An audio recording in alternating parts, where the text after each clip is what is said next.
ඔන්න එක පිටිසර ගමක ගම ජෝඩුවක් හිටියා. ගමහාමිනේ තරමක් උගත්. ඒත් ගමරාල මල පොතේ අකුරක් බැරි ඉස්කෝලයක් ළඟටවත් ගියේ නැති කෙනෙක්. ගමහාමිනේ ඒ කාලේ වෙච්ච රසකතා කියෙද්දි ගමරාලටත් ඉස්කෝලේ යන්න හිතිලා. ඒ බව හාමිනේට කිව්වා. ඒක කොච්චර වුණද?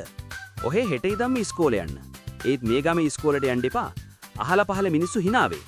ඒ හින්දා කාටත් නොකිය එහා ගමේ පන්සලේ ඉස්කෝලේට යන්න කිව්වා. ඉගෙන ගන්න එක කොච්චර අමාරු වැඩක්ද කියලා ගමරාල ගමහාමිනේගෙන් ඇහුවා. අපෝ ඒක හරි ලේසි. හාමුදුරුවෝ කියන එකම ඔහෙත් කියන්න. ඊට පස්සේ ඒවා කටපාඩම් කරාම හරි කියලා ගමහාමිනේ කිව්වා. එහා ගමට යන පාර වැටිලා තිබුණේ මහා කැලයක් මැඩෙන්. පහුවදා උදේම්ම ගමරාල බත් මොලකුත් අරගෙන ඒ ගමට ගිහින් පන්සල හොයාගත්තා. පන්තියේ ඉඳගත්තාම ළමයි ටික ගමරාලට ඔච්චමට hina වුණා. ළමයින්ගේ සද්දේ ඇහිලා ගුරු හාමුදුරුවෝ පන්තියට ආවා. හාමුදුරුවෝ පන්තියට ආවම දැක්ක අමුත් එක්ක ඉන්නවා. ඉතින් හාමුදුරුවෝ කවුද ඔතන කියලා ඇහුවා. හාමිනේ කියපු එක හැබෑ තමා. ඉගෙන ගන්න එක කොච්චර ලේසිද කියලා හිතපු ගමරාලත් කවුද ඔතන කියලා ඒකම ආපහු කිව්වා. මේ මොන පිස්සෙක්ද කියලා හිතපු හාමුදුරුවෝ මෙන්න හොරෙක් කියලා ගමයා පන්තියෙන් එළියට දැම්මා. ඒකත් කටපාඩම් කරගෙන ගමරාල ඉගෙනගෙන ඉවරයි කියලා හිතාගෙන බොහොම සන්තෝෂෙන් බත් මුලත් ලිහාගෙන කෑවා. හොදටම කරුවල වැටෙනකොටයි ගමේට ගෙදර මතක් වුණේ. පාර වැටිලා තියෙන්න කැලේ මැද්දේ. ගමහාමිනේ මතක් වෙනකොට ඉවසන්න බැරුව හිතට හයිය අරගෙන ගෙදර යන්න පිටත් වුණා. ඒත් කැලේ මැද්දට යනකොට කරුවලයි එක එක සද්දයි හින්දා හොදටම බය වුණා. තව අඩියක්වත් උස්සන්න බැරුව වටපිට බැරුවා.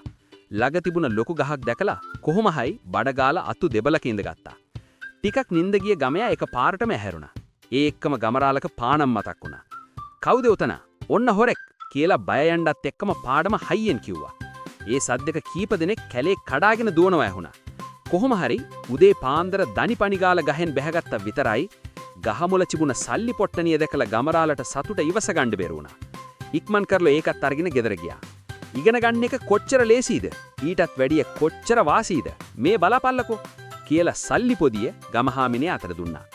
වෙච්ච දේවල් ඇහුව ගමහාමිනේ ගහමුල සල්ලි බෙදා ගන්න ගිහින් බය වෙච්ච හොරු දාලා ගිය කාසි පොදිය ගමේට හම්බ වෙලා බව දැනගත්තා. ඒත් ගමේගේ හැටි දන්නේ හින්දා ඒක නොකිය. ඕකනේ මං කිව්වේ ඉගෙන ගන්න එක කොච්චර ලේසිද කියලා. ඒ විතරක් නෙමෙයි වාසියකුත් උනානේ. දැන් ඉතින් මීට පස්සේ ආයෙත් ඉස්කෝලේ නොගියට කමක් නැහැ කියලා කිව්වා. එහෙම කිව්වේ මේ මෝඩ ගමේ ආයෙත් මොන කරදරයකට වැටීද කියලා දන්නේ නැති හින්දා.